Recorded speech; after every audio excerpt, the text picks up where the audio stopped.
Sadashiva Samarambam Shamparacharya Madhyamam Asmadacharya Paryantam Vande Guru Paramparam Ishwaro Guratmeti Murti Veda Vibhagine Vyomapta Vyapta Dehaya Dakshinamurtaye Namaha Savavedanta Sedanta Gocharam Tamagocharam Govindam Paramanandam Satguru Pranatosh Maham Om Om Shanti Shanti Shanti Om Namaste. Uh, Welcome back on the verse 9. We saw if you are not able to fix the mind firmly on me, then seek to attain me by means of abyasayoga or Arjuna. So what it means to say, it means if you're not be able to fix your mind on me, either by as a good nididhyasaka or a good upasaka, hold your mind on the concept Vishvarupa Ishvara as the entire manifestation.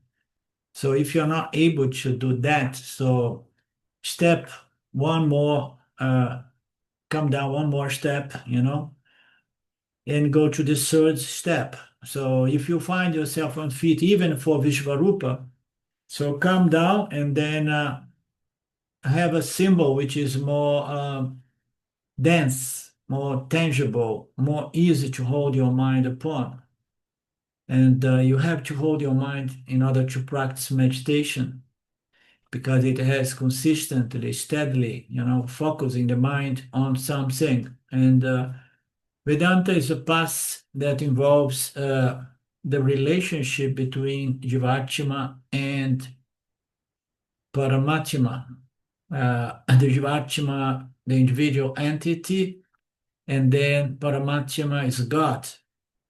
So at the beginning, the individual cannot really even conceive the idea of a God which is not very gross. It's not defined by attributes and the elements and so on.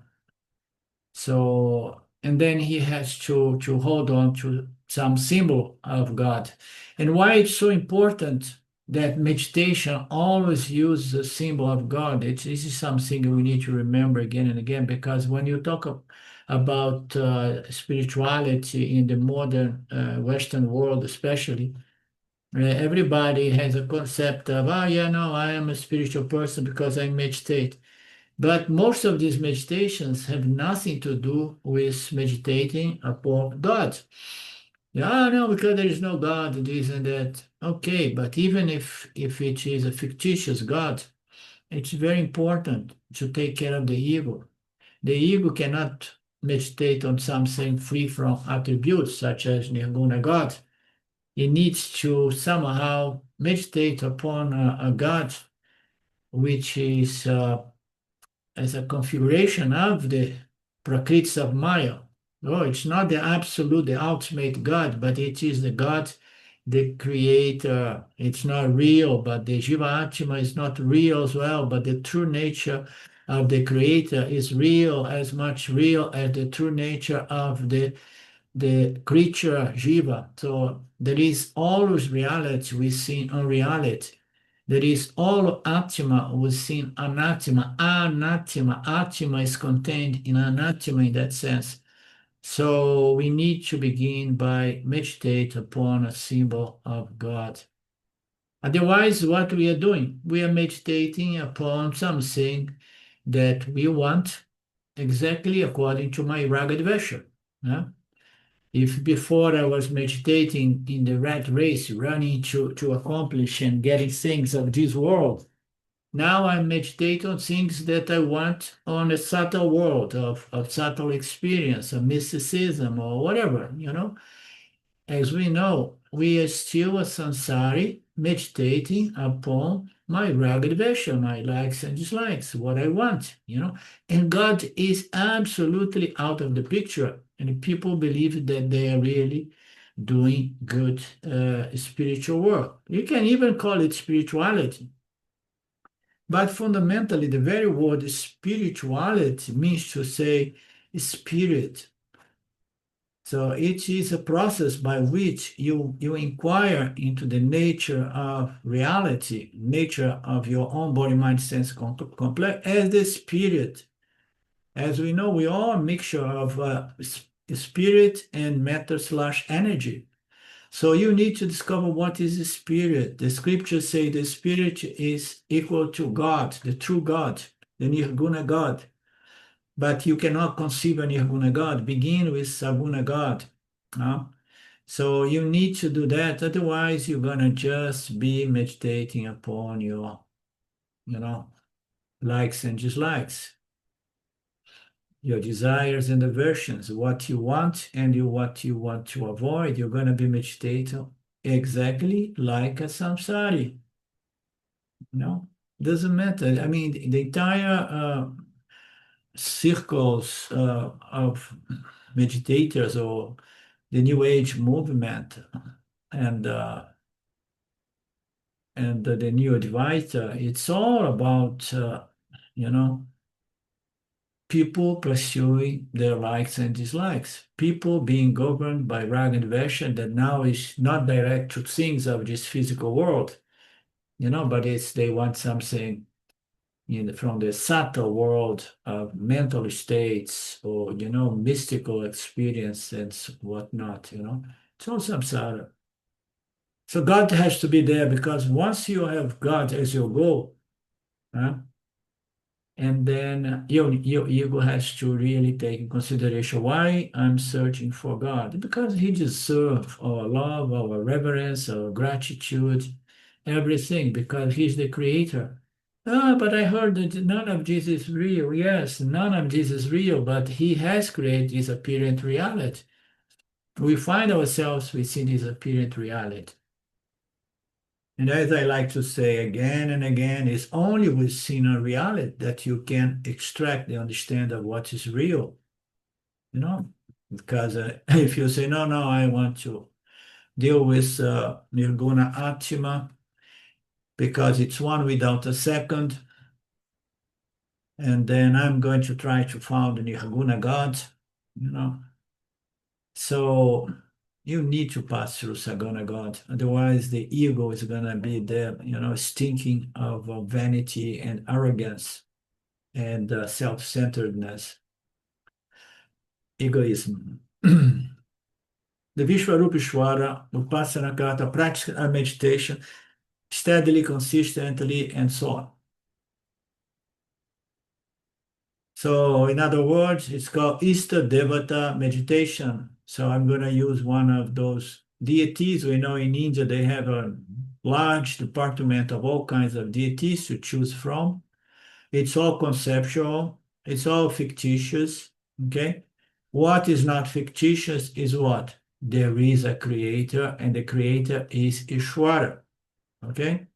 Furthermore, once you understand that there is no creation without a creator, and you find yourself as a creature within this creation, and then you try to understand the nature of this Saguna Ishvara, which is integral part of this projection, knowing that this is the only way you're going to rapidly and successfully prepare your mind to understand the true nature of reality as the very conscious existence of the inquirer, of the investigator.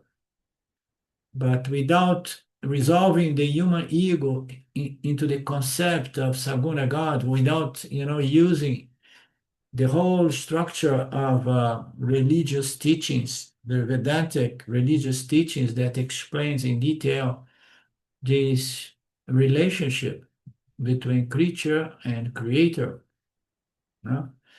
by understanding the laws by which this apparent creator holds together this apparent creation, in which the apparent jiva is trying to find the true nature of reality. So you need to understand this relationship very clearly and what is in there for us to obtain, which is spiritual maturity or development of certain mental, emotional, and spiritual qualifications. So all these devatas are kind of stepping stones. Even rituals are stepping stones. None of this is the ultimate goal. No? These are just intermediary goals. And for that purpose, for the purpose of Vipassana meditation, any symbol will do it. Now you can choose any one of deities, and you can even go beyond deities and not deities who is a physical body, which is a projection of ours, as Krishna and Vishnu and Shiva and so on. No, you can just take other symbols, other symbols. As I like to present, being the supreme intelligence, the laws by which the Lord holds this appearing order together, the most beautiful symbol of the Lord, of God.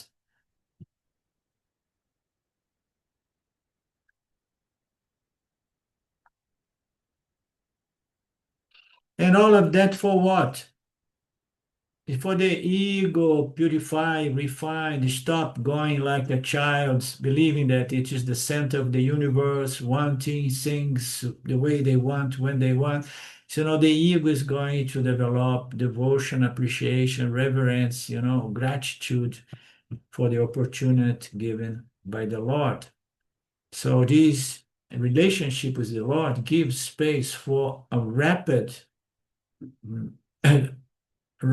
sort of development, which depends on the rise of this divine sublime emotion called devotion.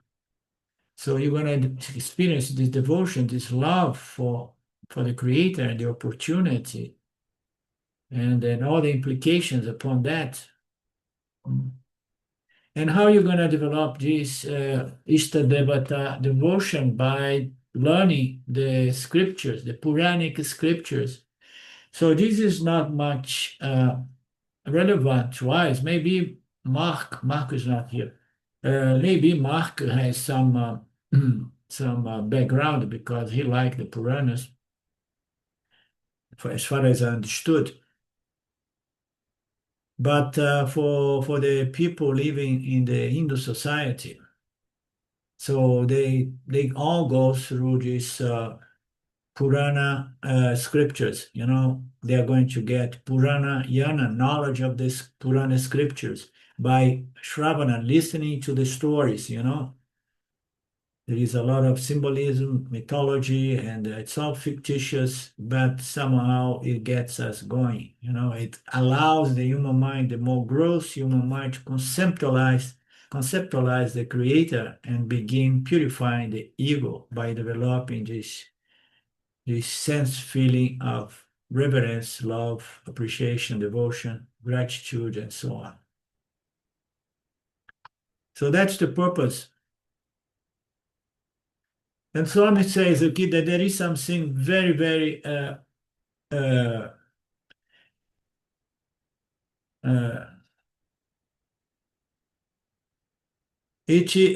going to use fictitious characters, okay? But it's really efficacious because if you do activities based on a fiction or something, a fictitious principle or character, and that notion becomes alive, more and more real.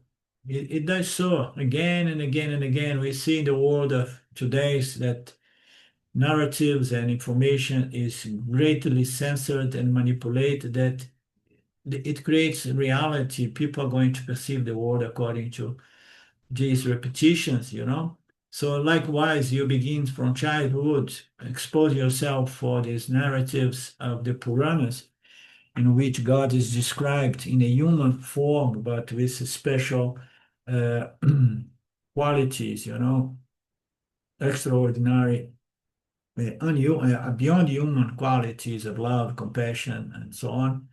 So psychologically, it works, if you dwell on something like that, because this God begins it becomes real for you. So when it becomes real for you, what happens?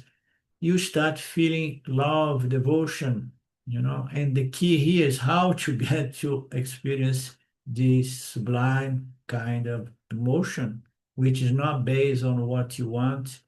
It's not based on accomplishing what you want or avoiding what you don't want. It's not based on your ragged vesture, but it's based on something which does not depend on any punya papa, but it's a pure, pure, pure, pure love and appreciation, devotion, gratitude, reverence, because God creates us, God sustains us, and God provides us with this opportunity. That feeling, it's the greatest and the most natural purifier of the ego.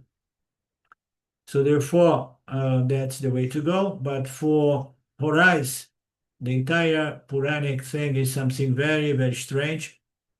We are not familiarized with that. Somehow it becomes a little bit more difficult because we don't have this first step. And most people in the West, they begin by meditating, but meditate on anything but God.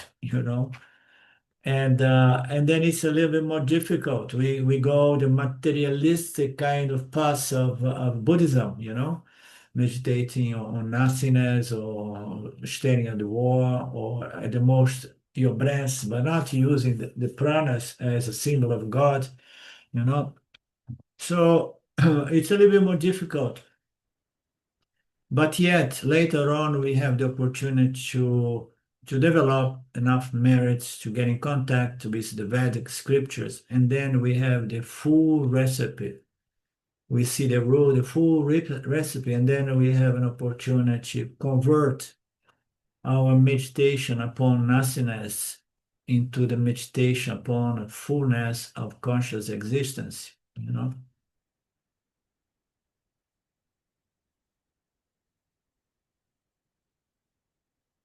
Okay, verse 9 to 11, answer Arjuna's question, the Lord is answering.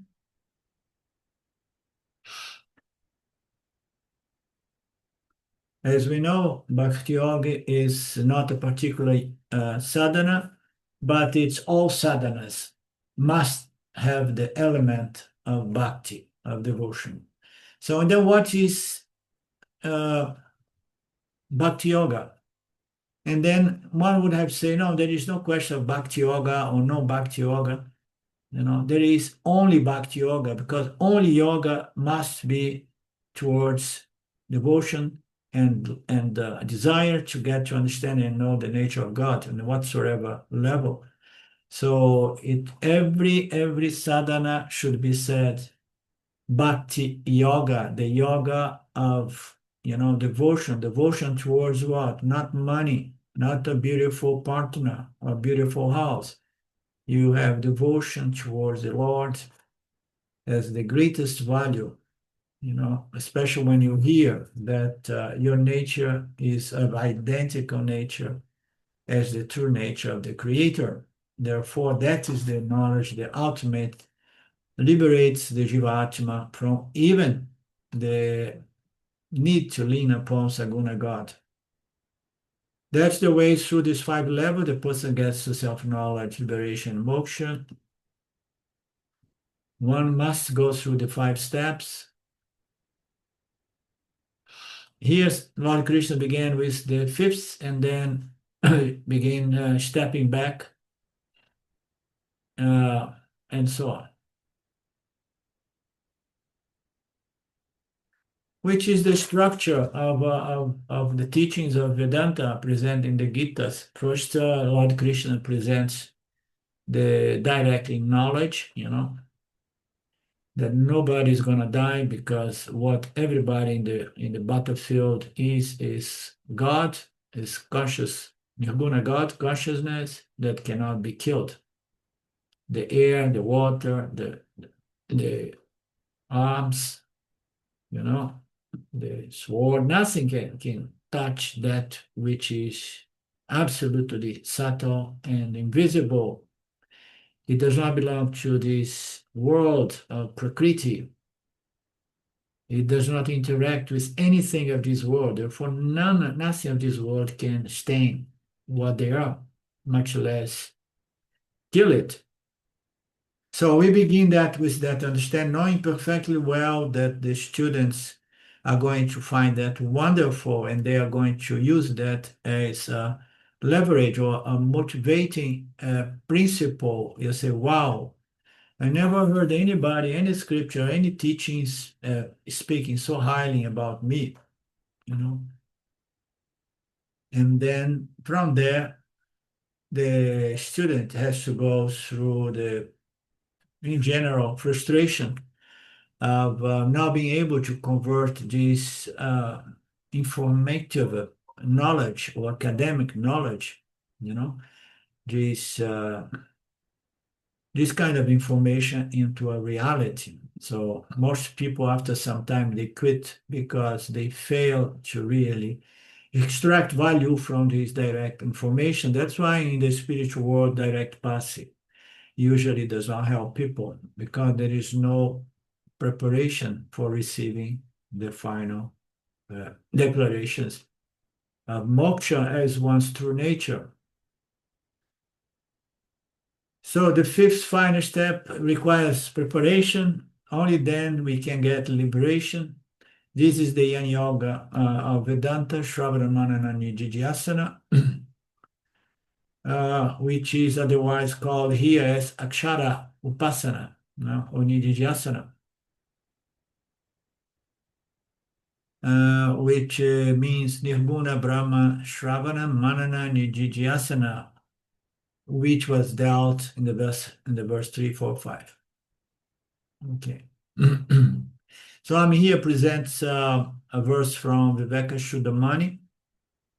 Orlando, you're breaking up quite a bit now. Okay. I need to change.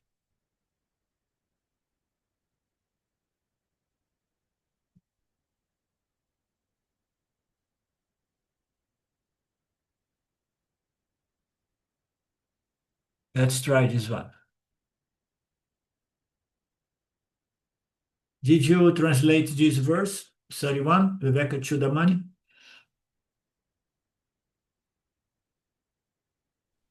This verse? Yeah, still breaking up.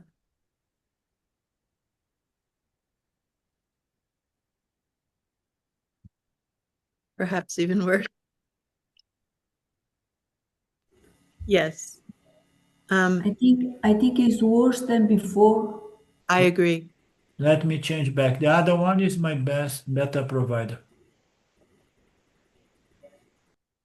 Okay.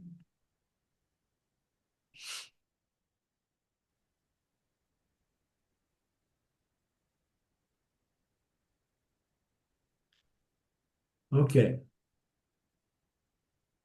The verse says, among the means to liberation, devotion alone is superior, for it is called devotion to realize one's own true self. Can you repeat, please? Yes.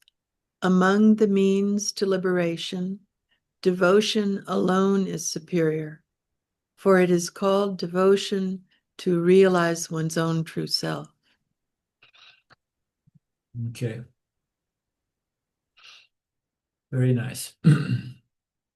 So this brings us to a memory from my time of studying of the words of Ramana Maharaj in his books and so on. There is a question there that is very common.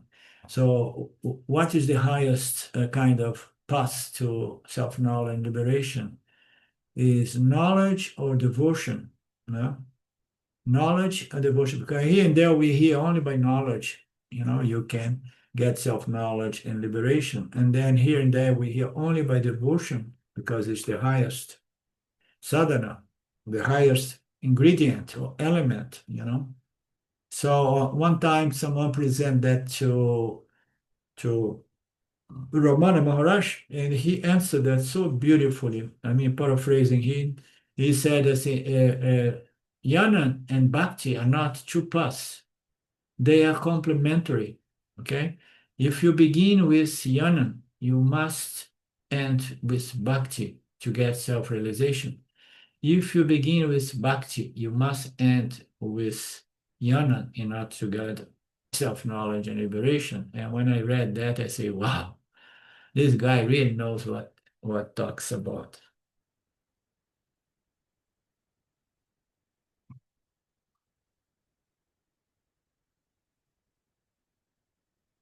A lot of the time people go the path of Jnana Yoga, but a little bit too dry, too intellectual, too philosophical, you know?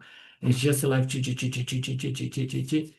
And a lot of the time it's missing the ingredients of love, devotion, reverence towards God. Because if there is no love, chances are the ego is still there trying, so no, I can figure it out by myself. No, if there is no love towards God, they say, leave it to me. I don't need any God. I'm going to crack the code here. I'm going to get it, and so on.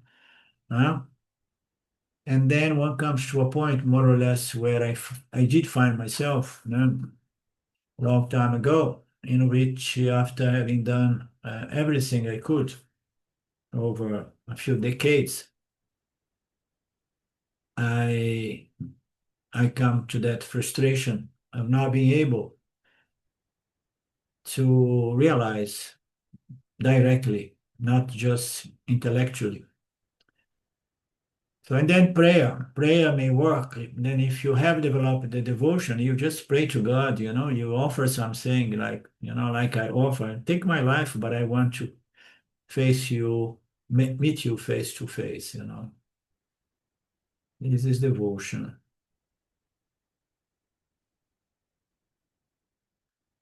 Bhakti is the final stage, and in the final stage, Bhakti is defined as self-inquiry. You see, Bhakti is the final stage. And this 5 stage of Bhakti Yoga involves self-investigation of the true nature of God. You have devotion towards God, but then your devotion becomes more sophisticated and refined. And then you start questioning, but is the nature of God exactly the Saguna nature of my deity or this or that? I heard that the true God has a nature which is absolutely nirguna, free of any qualities, properties, and features, attributes. So I'm going to investigate or inquire into the nature of nirguna Brahman. So this is the 5 step of devotion. Your devotion is there. You are thinking about God, but now you are thinking about God in a different manner. It's free from any possible attribute. It's as conscious existence and the only reality. And I even heard that it's my very, very own intrinsic reality, nature.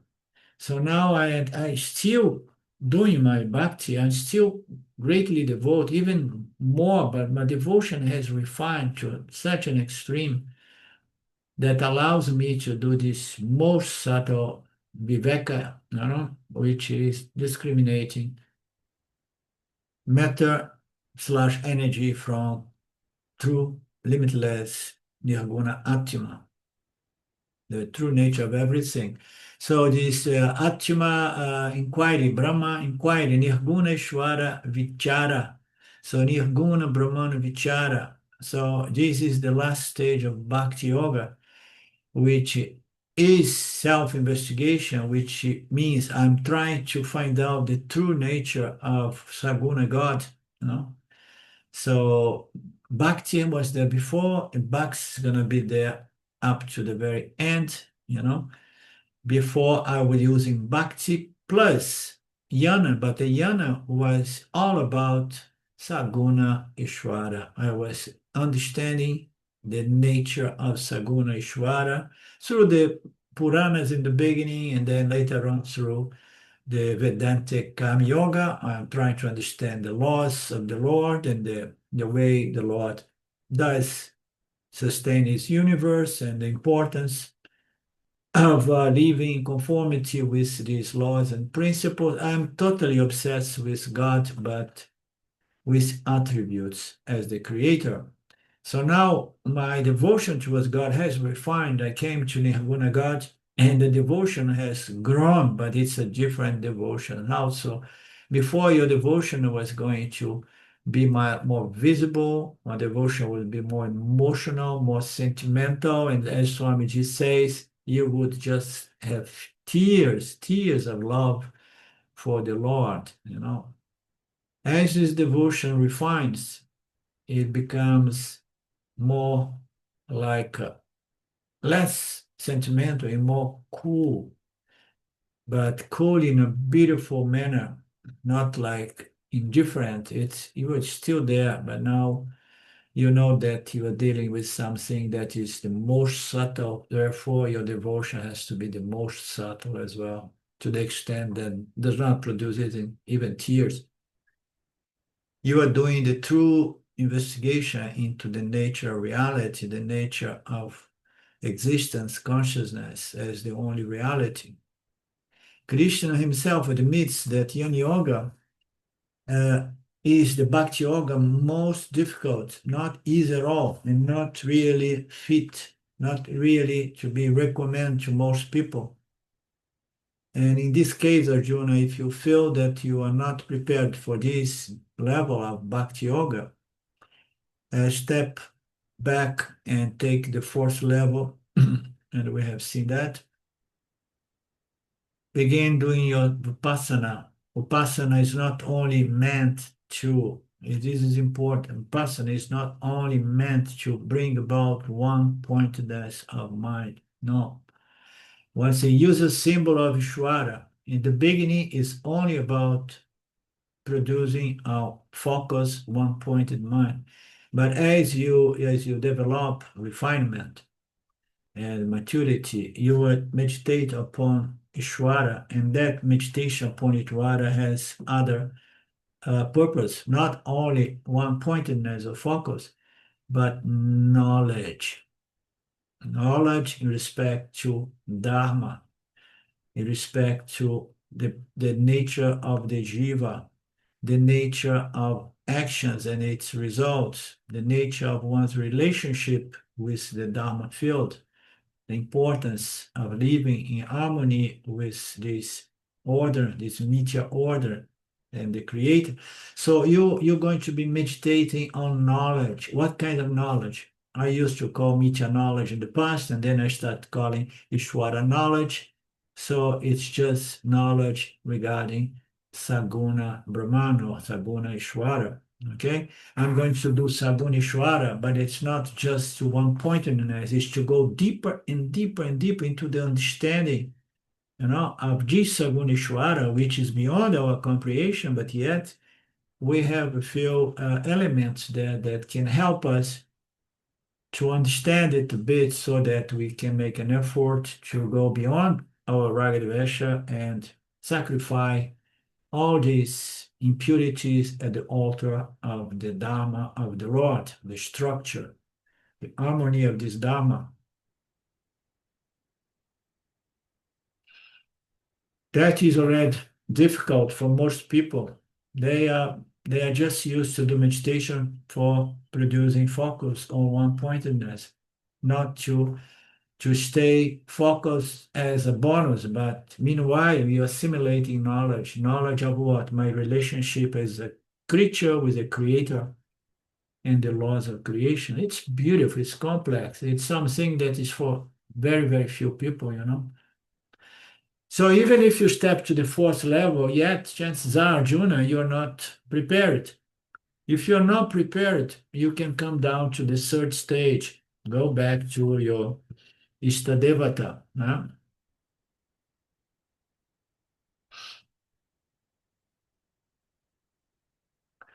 There is a passage here that Swami presents, this verse 9. Did you find out this verse 9? It is from which text is this one? I think it's, I don't know, it's maybe Dakshinamurti Stotam because it refers to Dakshinamurti, I think so. I'm not sure. Okay. Did you translate it? Yeah. He, which it would be Shiva or Dakshinamurti, is he it is whose eightfold forms, fire, air, Okay. ether, sun, moon. Okay. Okay, it's a conceptual it's it's a Puranic concept, let's say. Okay. It's a way to present Vishvarupa Ishvara, the cosmos, the entire universe, all universe as represented by some elements of the material world. No? Astamurti Ishvara is Vishvarupa Ishvara. We've seen this scripture here. It has 8 faces, no? Which is translated here to 8 factors. Yeah. Which are the factors? The elements is one of them, the Panchamurti, and the other 5 and the other elements as well. 9 elements, 5 plus the others. So let's go through the 5 elements here. For stars, so we have the 5 elements, and then we have all the stars and satellites and so on. So we have 5 plus the stars and the other celestial bodies, I would say. 6. No. All the planets makes the 7th element of the cosmos. And the eighth one is all the jivas of the universe, all the murts, okay? All the jivas, all the living beings. Why? Because you create the elements.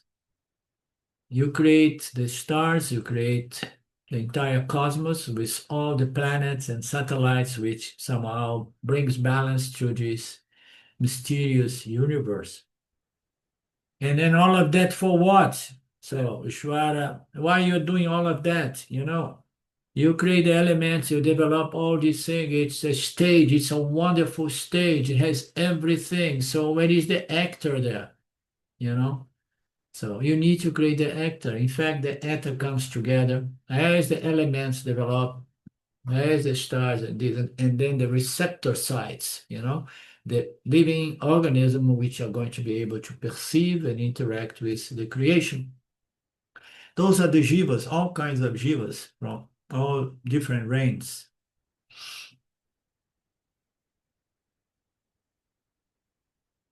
Oh Lord, my mind is not expanded enough to visualize Vishvarupa, and now with this new picture of these 8 faces of Vishwara, or these 8 elements, or the 8 factors. So my mind got even more confused. I cannot visualize Vishwara that way either, So what I'm gonna do? No, I can't visualize Ishvara as Nirguna Ishvara, and I can't visualize it as Vishvarupa, the cosmos. Krishna says, no problem, don't feel bad about yourself. This is very important. We can come down one more step until we can begin developing these qualifications, purity of mind and refinement of mind, by beginning the relationship with a symbol of the creator. It's a conceptual creator, and is a conceptual relationship based on knowledge, understanding of the nature of this creator. As I said just a moment ago, it's not a question of meditate upon a symbol of Ishvara for the sake of getting focus or one-pointedness, but it's for the sake of getting knowledge, a knowledge that transforms the way we relate to Jagata. What is the third step of Bhakti Yoga? Instead of Vishvarupa, instead of Ekarupa, You reduce the Lord to Ekarupa, choose a person. No, instead of Arupa, we reduce the Lord to a deity, personal God. Okay, so Ishta Devata is the third option here. We have a huge department.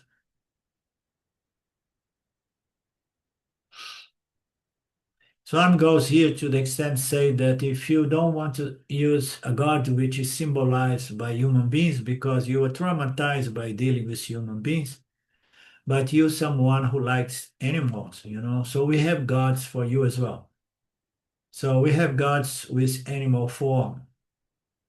Take some of them. If you don't like, we have also gods which are just in the form of trees and plants and things like that.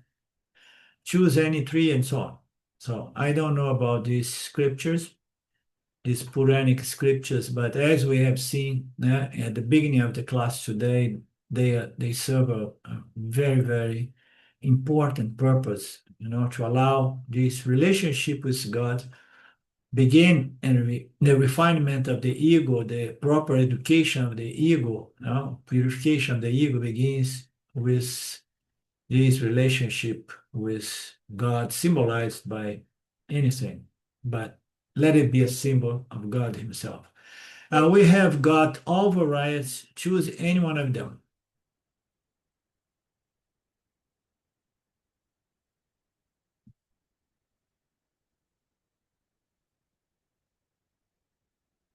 So we have 36 Puranas, 18 Puranas, 18 Upa Puranas.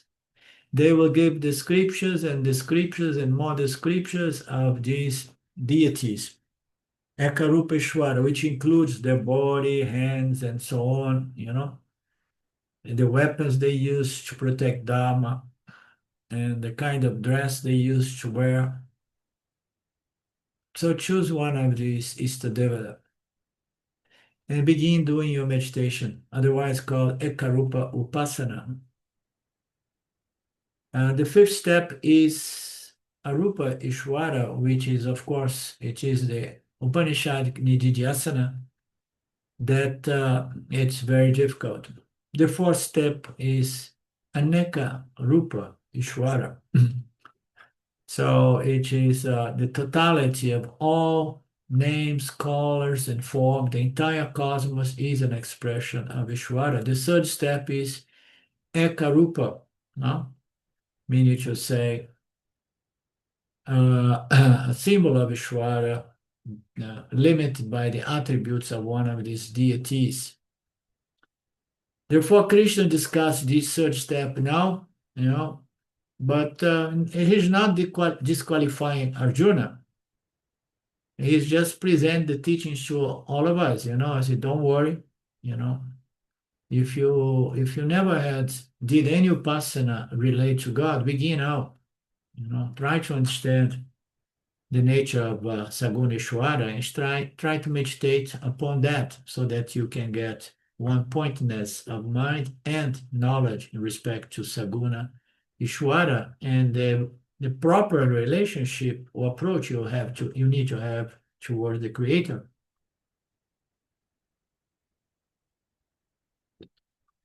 So begin by upon me, the Vishvarupa Lord Chitan, to fix the mind, to practice the meditation undistractedly, unswaveringly. If you are not able to fix the mind to my Vishvarupa nature, go step back and just do meditation upon Istadeva. Generally, Vishvarupa Upasana is very difficult when a person has got many strong likes and dislikes, raga devesha.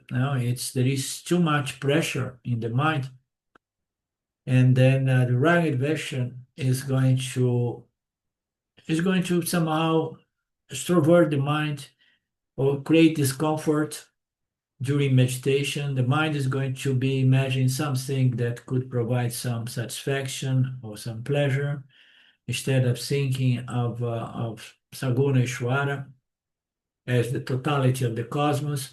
So these likes and dislikes, and desires and aversions are so crystallized that the individual is going to be hold those impressions while trying to do a meditation. And this is regardless, even if it is a non-Vedantic, no-Vedic meditation, try to meditate. At least that was the way for me. At the beginning, it was a struggle, because the mind will be just dynamically moving around every imaginable object of desire and diversion of desires and fears. So the mind is going to be wavering, thinking either of an object of attraction or the aversion, hatred, or love. So the objects are attached to our mind. They are just there. The impression is so profound. The mind has these binding tendencies of thinking of something, either something that I hate and I want to avoid, or and I love and I want to accomplish and get it. So the mind is going to be gravitate upon what? Its ragadvesha object, confined there, and you try to bring the meditation upon God, meditation upon the image of Krishna, meditate upon the wall or anything, any non-Vedantic meditation. The mind is going to be gravitate around one's ragadvesha. Then the mind cannot enjoy even a scene. I mean, this is so true. I remember very much. When I was young and very, very impure in my mind, let's go for the sunset, live in a beautiful place here in Brazil, in the northern, southern parts of Bahia. And where the sunset was on the ocean, and there was a church, and behind the church, a lot of place to sit and see the sun setting there. And I used to go there to see the sunset with a lot of people. We meditate. So I was there, and I was just seeing my mind running all over the place, and I used to feel a little bit stupid. What kind of meditation is this one? It does not do any good. I sit there and I'm just thinking about what I want to have and what I want to avoid and all my concerns and preoccupations and so on. So I'm here saying that you cannot even enjoy, sitting and seeing the ocean and the sunset upon the ocean, a beautiful sky, the stars. You cannot enjoy anything. Your mind is crowded with disturbing ragged passion. That's how the mind grows, crystallizes to become a very, very problematic mind. You cannot enjoy the mountains, the color of the snow. The mind is crystallized and narrow. Krishna says, does not matter. You must begin somewhere. If your mind is very crystallized and narrow, let's begin with a more crystallized and narrow symbol of God. Okay?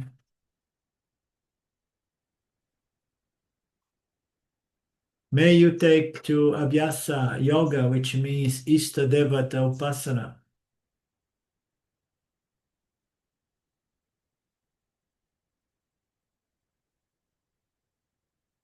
If you cannot love a person of God, we got mantras as well. So and then people, when they don't know anymore what to do, with spiritual sadhana, they tried everything.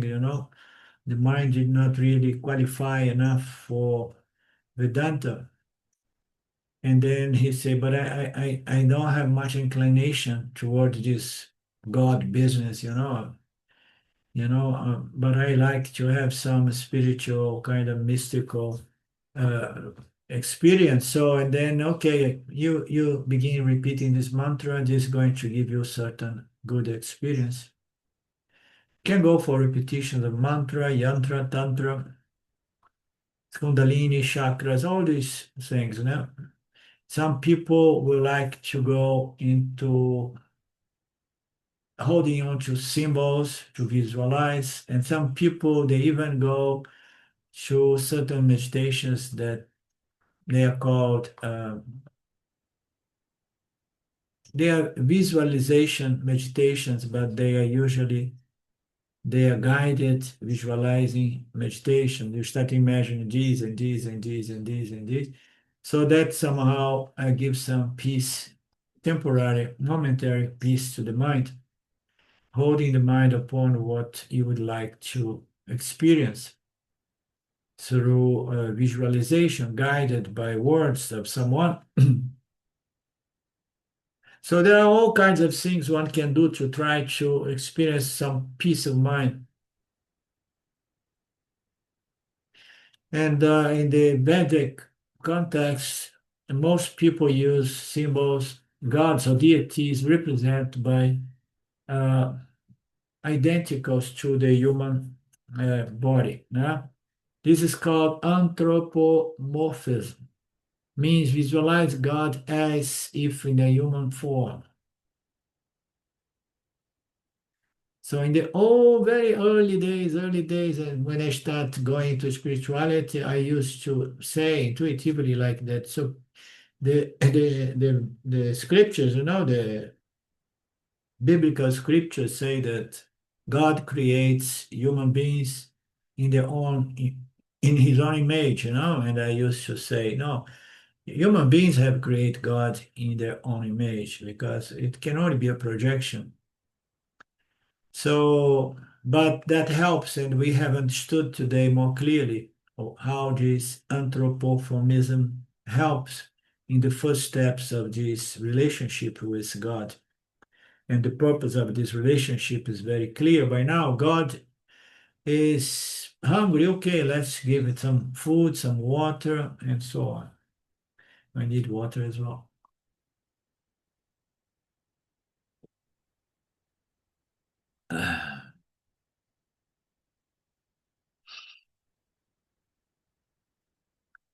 Então, you project even if God has some desire, some needs, so you project Ragadvesha to God. It's all human projection. I project that God is going to get very angry if I violate, certain laws, certain dharmic laws, universal laws.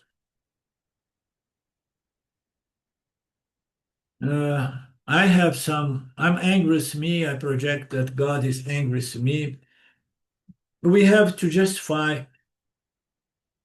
And I did not show the rest of the photos I had shown. This photo was missed. Therefore, this God must be angry. He's just presenting examples on how human psychology projects so much upon this fictitious God.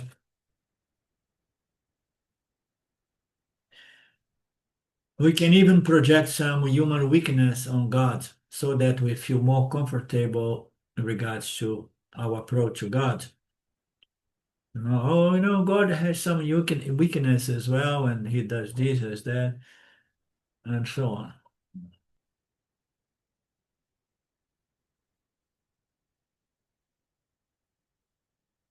May you strive, Krishna said, may you strive to reach me, Arjuna.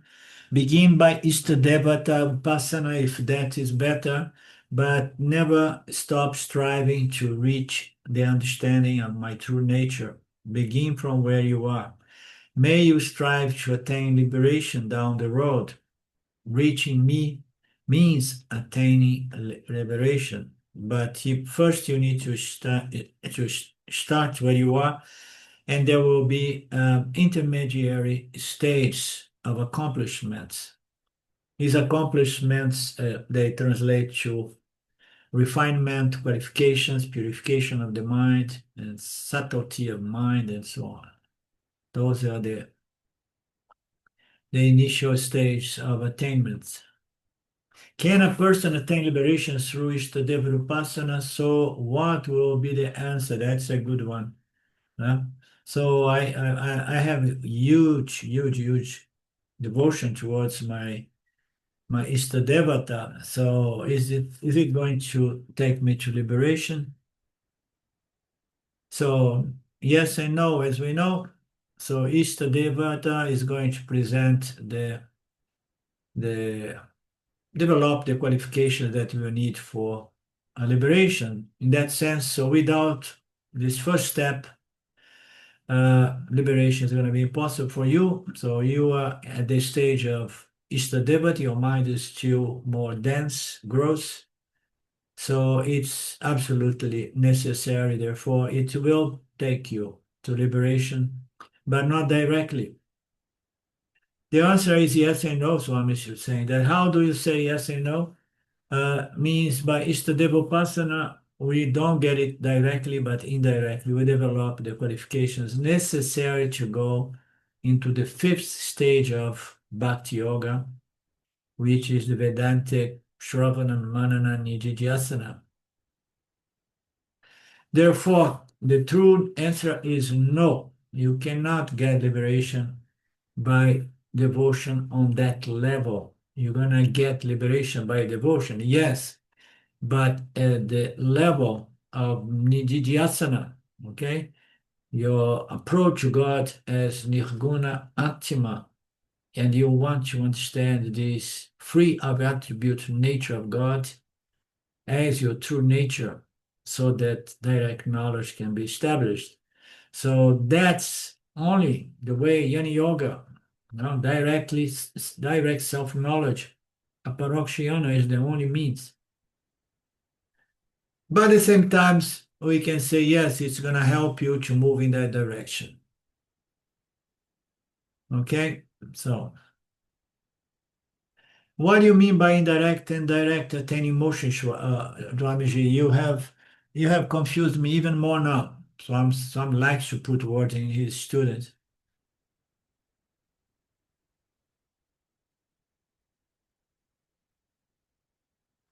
It means that the devote is going to mature, develop certain refinement, and the Ishtadevata Upasana is going to take them nature to Vishvarupa Upasana. It's a natural, gradual process. And then you enter that gravitational pull into the concept of Vishvarupa Ishvara, and then you dwell upon that, and then naturally you're going to start being pulled into another gravitational force around the concept of Nirguna Ishvara, your very own intrinsic nature as consciousness.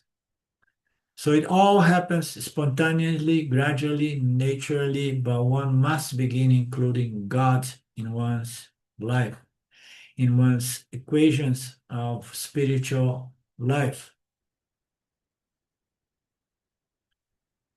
Tyagaraja was worshipping Rama in his idol also, and he was so much attached to that idol, that symbol. You know the story? No, son, I don't. So when he lost that symbol, he was extremely upset. That must be a very interesting story. So one is attached to the Lord, but has limit the Lord to one symbol, whatsoever symbol. And somebody comes and then steals the symbol just to upset the devotee. He becomes extremely miserable, unhappy. And Rama, seeing the situation, he gets back and he says, okay, I will bring this idol back. So Rama came back. No, it's not even a symbol. It's an idol. I was jumping here, thought that he was referring to a symbol. It's Rama is his symbol. Rama, went away somehow.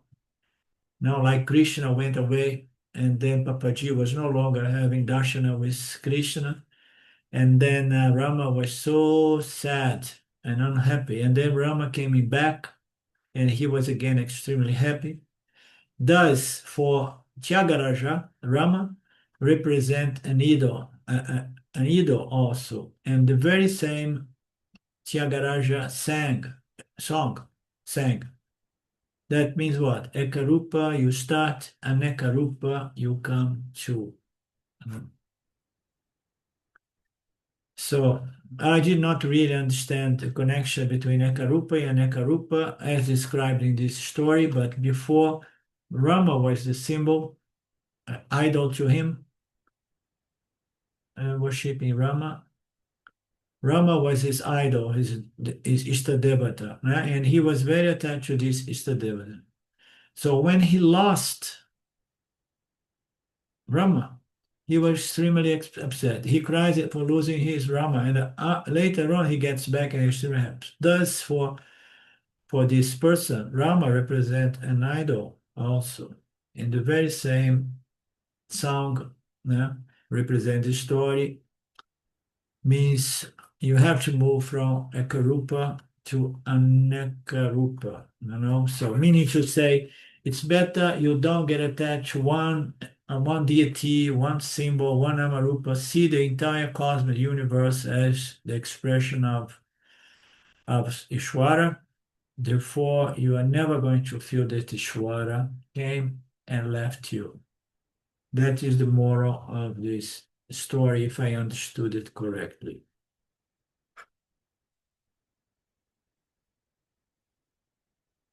And you need not bother how to come. The Ishtadevat itself will lift you to Vishvarupa Upasana. That's very nice. And once you come to Vishvarupa Upasana, the Vishvarupa Upasana itself will naturally lift you up to Nirguna Upasana. That's exactly what I was saying. You're going to be nature gradually, spontaneously, organically moved into a different level of sadhana, of a spiritual sadhana. Very nice. Okay. So we have two options here. One is to do our third class tomorrow or Friday. Thursday, I will be traveling. Tomorrow, I'm still here. We could do it tomorrow or Friday. Do you guys have any preference? I can't do it Thursday. No, the question is tomorrow, Wednesday, or Friday. Oh, Friday, please. Either way, this works for me. Okay. Mark? Yeah, Friday's okay for me. Wednesday's okay as well, but if you prefer Friday, Lynn, then Friday's good. Okay, I'm going to consult with Silvia and then I will post it together with the video if we meet tomorrow or Friday. Okay? Okay.